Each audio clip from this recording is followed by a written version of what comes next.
పిల్లలైతే స్మృతిలో ఉండలేరు, వారికి ఏ విషయంలో సిగ్గు కలుగుతుంది? జవాబు, తమ చాట్ రాయడంలో వారికి సిగ్గు కలుగుతుంది. సత్యం రాస్తే బాబా ఏమంటారో అని భావిస్తారు. కానీ సత్యాతి సత్యమైన చాట్ రాస్తూ ఉండడంలోనే పిల్లల కళ్యాణం ఉంది. చాట్ రాయడంలో ఎన్నో లాభాలు. తండ్రి అంటారు, పిల్లలు ఇందులో సిగ్గుపడకండి.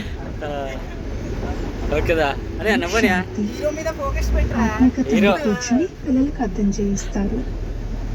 ఇప్పుడు పిల్లలను 15 నిమిషాల ముందు తండ్రి స్మృతిలో కూర్చుంటారు. ఇప్పుడు ఇక్కడైతే ఇంకే పని లేదు, వచ్చి తండ్రి స్మృతిలోనే కూర్చుంటారు. భక్తి మార్గ పరిచయం లేదు, ఇక్కడ తండ్రి పరిచయం లభించింది. మరి నన్ను ఒక్కరినే స్మృతి చేయండి. అర్థం చేయిస్తున్నారు, నోట్ చేసుకుంటే కళ్యాణం జరుగుతుంది. బాబా వచ్చే లోపు ఎంత సమయం అయితే కూర్చుని ఉన్నారో అందులో స్మృతి చాట్ ఎంత ఉంది తేడా చూడాలి. ప్రియమైన వస్తువునైతే ఎంతగానో స్మృతి చేయడం జరుగుతుంది. కుమారులకు నిశ్చితార్థం జరిగితే వారి హృదయంలో ఒకరి స్మృతి ఒకరికి నిలిచి ఉంటుంది. తర్వాత వివాహం జరగడంతో అది పక్కా చేసుకోవాలి. ట్రస్టీగా అయి శివబాబా పేరు మీద సేవ చేయాలి. రెండవ పాయింట్, స్మృతిలో ఎంత సమయం అయితే కూర్చుంటారో అంత సమయము బుద్ధి ఎక్కడెక్కడికి వెళ్ళింది అన్నది చెక్ చేసుకోవాలి. తమ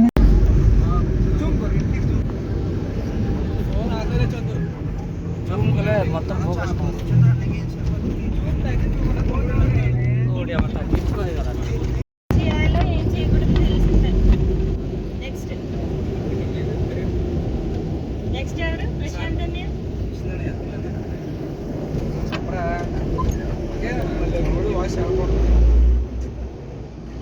సైలెంట్గా ఉంటే కాదు కోపంతో మాట్లాడలేదు చూడండి.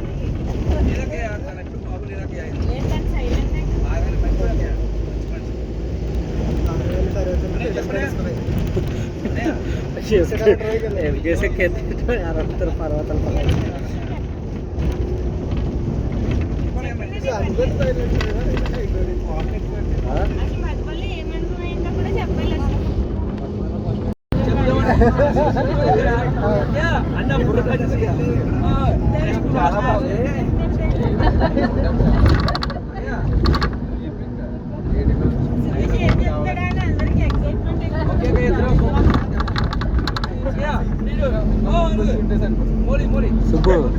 సుబ్బు కడామన్ రివైవల్ గురి కదా.